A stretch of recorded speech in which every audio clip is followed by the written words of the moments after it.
KK industries head office Bandra. एक बड़े से केबिन में कविराज अकेले बैठे स्क्रीन पर कार्तिक के लाइव कंसर्ट को देख रहे थे।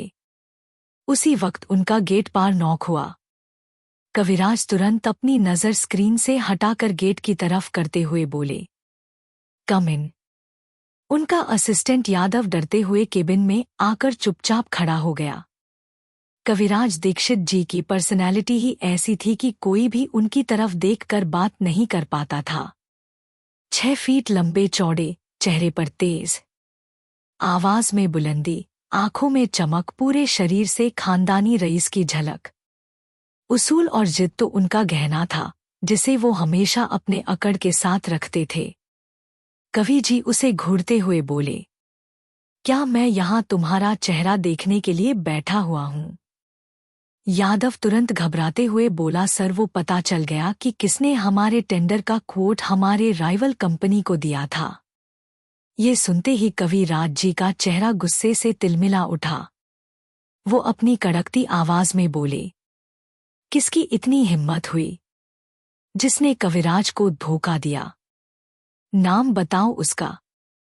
यादव घबराते हुए बोला, मेहर सर, हमारा नया मैनेजर।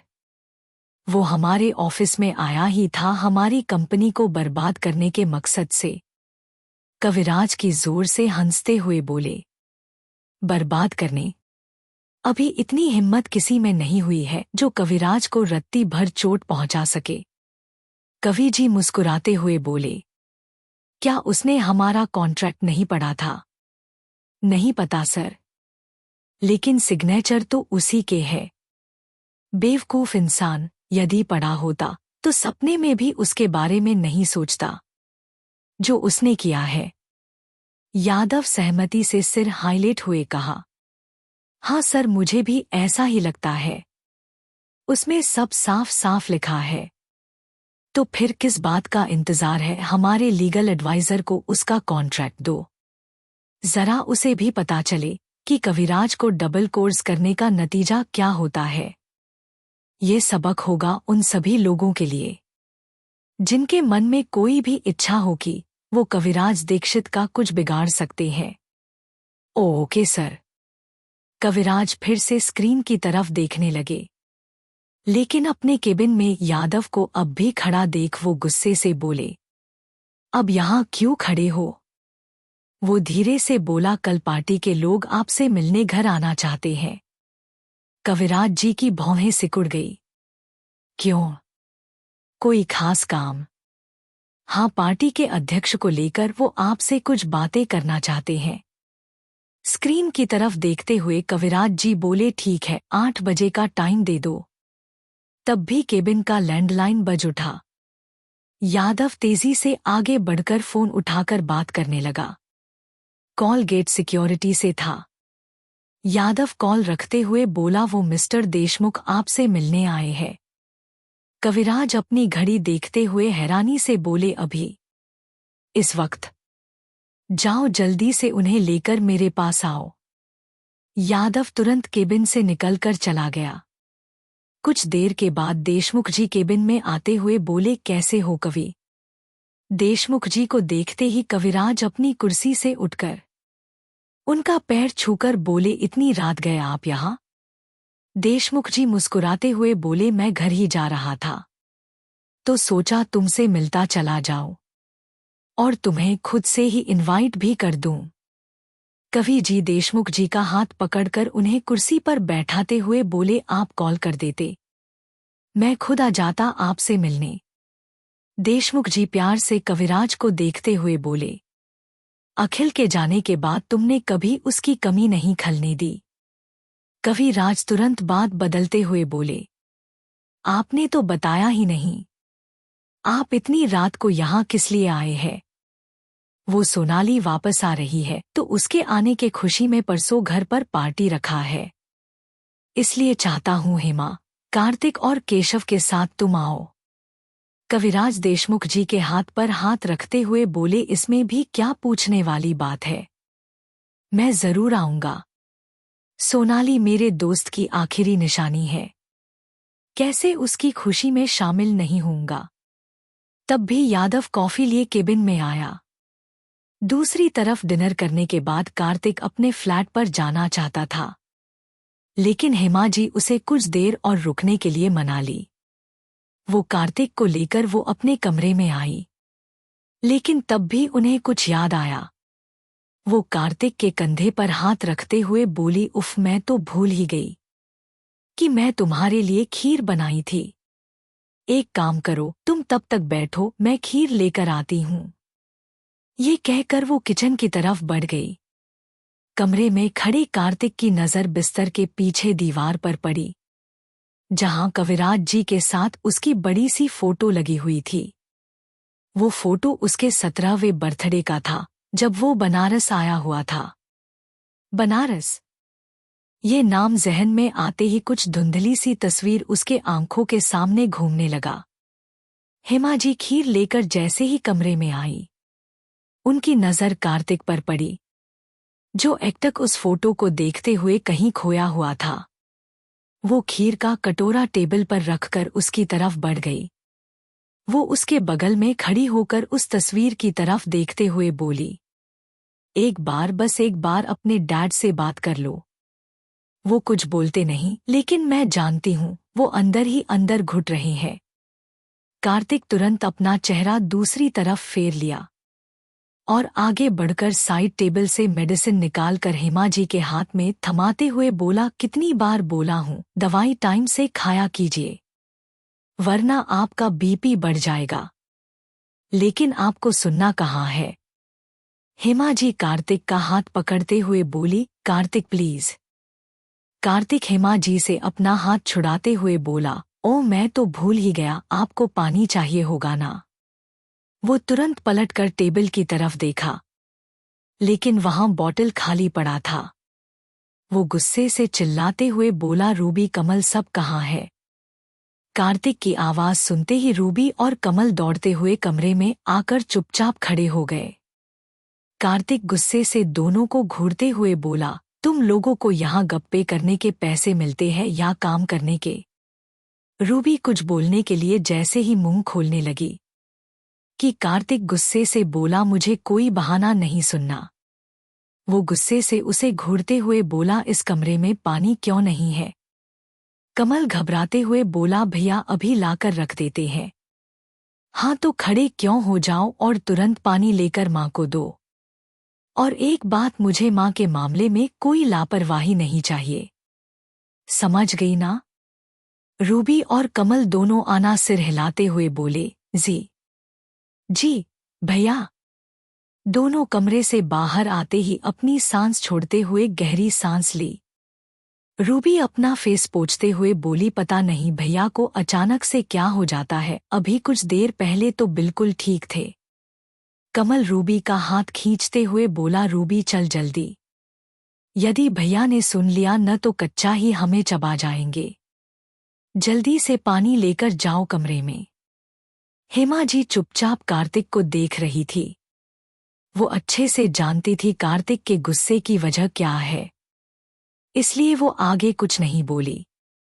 तभी रूबी पानी का ग्लास हेमा जी को देते हुए बोली, मैडम पानी। हेमा जी दवा खाकर ग्लास वापस रूबी को दे दी, जिसे लेकर ये चली गई। लेकिन कार्तिक अभी भी वैसे ही गुस्से से खड़ा था। हेमा जी प्यार से कार्तिक के चेहरे को छूते हुए बोली, ठीक है, तुम नहीं चाहते तो मैं कुछ नहीं बोलती, लेकिन मुझसे बात तो कर सकते हो ना। आओ बैठो मेरे पास। हेमा जी उसका हाथ पकड़कर उसे बिस्तर पर बैठा दी, फिर उसके बगल में बैठते हुए अपनी गोद की तरफ इशारा करते हुए बोली, आ जाओ मेरी गोद में सिर रखकर कुछ देर के लिए आराम कर लो। तुम्हारे बिना मेरा गोद सुना हो गया है। एक वक्त था जब भी तुम परेशान होते थे तो मेरी गोद में आंखें बंद करके लेट जाते थे।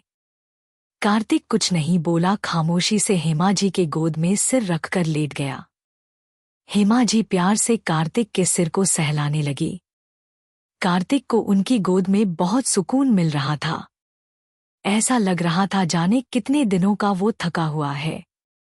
हेमा जी के थपकी से उसकी आंखें लग गई। हेमा जी नाम आंखों से उसके चेहरे को निहारे जा रही थी।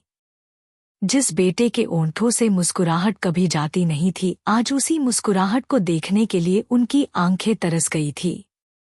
तभी रूबी आकर बोली, मैडम सर आ गए। वो घबरा कर कार्तिक की तरफ देखी, लेकिन कार्तिक गहरी नींद में था। उसे सोता देखकर वो रिलैक्स होते हुए दरवाजे की तरफ देखी, जहां उन्हें कविराज जी के आने की आहट सुनाई पड़ रही थी। वो रूबी को इशारा करते हुए धीरे से बोली, कवि के लिए डिनर लगा दो, मैं आती हूं। रूबी अपनी गर्दन हिलाते हुए कमरे से चली गई, लेकिन उसके जाते ही कविराज जी कमरे के अंदर आ गए। उन्हें देखते ही हेमा जी अपने होठों पर हाथ रखते हुए उन्हें चुप रहने का इशारा की। कविराज जी चौंक गए, लेकिन तभी उनकी नजर कार्तिक पर पड़ी, जो गहरी नींद में सो रहा था। कार्तिक को इतने दिनों के बाद देखते ही उनकी आंखें झिलमिला गई। वो आहिस्ता आहिस्ता चलते हुए उसके करीब आए और उसे प्यार से देखने लगे। कॉन्सर्ट की वजह से कार्तिक का चर्चा हर जगह था। सब कविराज जो कार्तिक जैसा होनहार बेटा के लिए काफी बधाई दे रहे थे, लेकिन लोग हकीकत से काफी दूर थे। जिस बेटे के लिए लोग उन्हें बधाई दे रहे थे, सच तो ये था उनका बेटा उनसे बात करना तो दूर, उनके पास आना भी पसंद नहीं करता था। कविराज जी नम आंखों से धीरे से अपना हाथ कार्तिक को छूने के लिए बढ़ाए, लेकिन वो उसे छू पाते उससे पहले ही कार्तिक नींद में करवट लेते दूसरी तरफ मुड़ गया। कविराज का हाथ हवा में ही रह गया। वो गुस्से से अपना हाथ झटक कर रूम से बाहर निकल गए। हेमा जी कार्तिक को तकिए पर सुलाकर, उसे अच्छे से चादर ओढ़ाकर, कमरे का लाइट ऑफ कर, दबे पैर दरवाजा बंद कर, कमरे से निकलकर वो कवि जी को ढूंढते हुए स्टडी रूम में आई, जहां कविराज जी सोफे पर उदास बैठे थे। हेमा जी उनके बगल में बैठे हुए बोली, सब ठीक हो जाएगा। कविराज झुंझलाते हुए बोले, आप हमेशा यही बोलती है, लेकिन 4 साल हो गए, आखिर कब तक वो मुझसे नाराज रहेगा? थक गया हूं मैं उसके मुंह से डैड सुनने के लिए। हेमा जी गुस्से से कवि जी को देखते हुए बोली, मैं पत्नी हूं आपकी, लेकिन आपने जो भी किया वो सही नहीं था कवि। आप मेरी जगह होती हेमा, तो आप भी यही करती। हम सब बर्दाश्त कर सकते थे, लेकिन अपने खानदान को दागदार नहीं कर सकते थे। हेमा जी गुस्से से सोफे से उठते हुए बोली, तब तो आपको कार्तिक से कोई शिकायत होनी ही नहीं चाहिए। आपको तो खुश होना चाहिए। आखिर आपने तो अपने खानदान को दागदार होने से बचा लिया। आपको तो जश्न मनाना चाहिए। लेकिन मैं कह देती हूं, माफ तो मैं भी आपको नहीं करूंगी। वो अपने आंखों के कोनों को साफ करते हुए बोली, आज मेरा बेटा यदि इस हालत में है तो आपके कारण। ये कहते हुए वो गुस्से से वहां से चली गई। कविराज गुस्से से अपने हाथ को टेबल पर पटकते हुए बोले, अब आप भी मुझे ही दोष देंगी। कार्तिक नींद में मुस्कुराए जा रहा था, लेकिन अचानक ही कुछ देर बाद उसकी मुस्कुराहट गायब हो गई और उसके चेहरे पर दर्द उभर आया। नंदिनी कार्तिक का हाथ पकड़ते हुए रुंधे आवाज में बोली, कार्तिक। कार्तिक पलटकर उसे देखा तो नंदिनी अपनी खूबसूरत आंखों में आंसू लिए उसे बहुत प्यार से देख रही थी। नंदिनी की आंखों में आंसू देख कार्तिक बेचैनी से नंदिनी की आंखों में देखने लगा। नंदिनी कार्तिक के करीब आते हुए उसके चेहरे को अपनी हथेलियों में भर ली, फिर उसकी आंखों में बारी बारी से झांकते हुए बोली, मत करो इतना प्यार कि कभी तुमसे दूर जाना पड़े तो मैं जी न सकूं। इतना सुनते ही कार्तिक तड़प कर नंदिनी को अपनी बाहों में भरते हुए गले से लगा लिया। मर जाऊंगा मैं तुमसे दूर होकर नंदिनी। नंदिनी तुरंत कार्तिक से अलग होते हुए अपना हाथ कार्तिक के होठों पर रखते हुए अपनी गर्दन ना में हिलाते हुए बोली, मत कहना कभी ये फिर से। नंदिनी की आंखों में मौत का खौफ देखकर वो उसकी आंखों में देखते हुए उसे छूने के लिए जैसे ही अपना हाथ उसकी तरफ बढ़ाया, तभी किसी ने नंदिनी का हाथ पकड़कर उससे दूर कर दिया। कार्तिक तड़प कर चीख पड़ा, नंदिनी! कार्तिक की आंखें खुल गई। वो अपने चारों तरफ देखने लगा, लेकिन वहां कोई नहीं था। खुद को कहीं और देखकर वो हैरानी से कमरे को देखने लगा। उसने गौर किया तो उसे याद आया कि कल रात वो हेमा जी के रूम में ही सो गया था। नंदिनी की यादों से एक बार फिर से उसका दिल सुलग उठा। वो ऐसा दर्द था जिसका कोई इलाज नहीं था। वो उसी दर्द से बिस्तर से उठा और ग्लास स्लाइडिंग खोलकर बालकनी में आकर खड़ा हो गया। सुबह की हवा भी उसके मन के दर्द को कम नहीं कर पा रही थी। सामने समंदर की लहरें जो बार बार किनारे से टकरा कर वापस जा रही थी। लहरें को देखते हुए कार्तिक मन ही मन बोला, मेरी भी किस्मत ऐसी ही हो गई है। जितना भी दूर भागना चाहता हूँ, वापस फिर से वही पहुंच जाता हूँ। तुम्हारी किस बात को सच मानूं नंदिनी, कि तुम मेरे बिना जी नहीं सकती, या फिर उस बात को जब तुम बोली थी, कोई किसी के बिना नहीं मरता। जिंदगी अच्छी हो या बुरी कट ही जाती है। कार्तिक के आंखों से आंसू की कुछ बूंदें उसके गाल पर लुढ़क आई। और आगे की कहानी सुनने के लिए लाइक और सब्सक्राइब करें। धन्यवाद।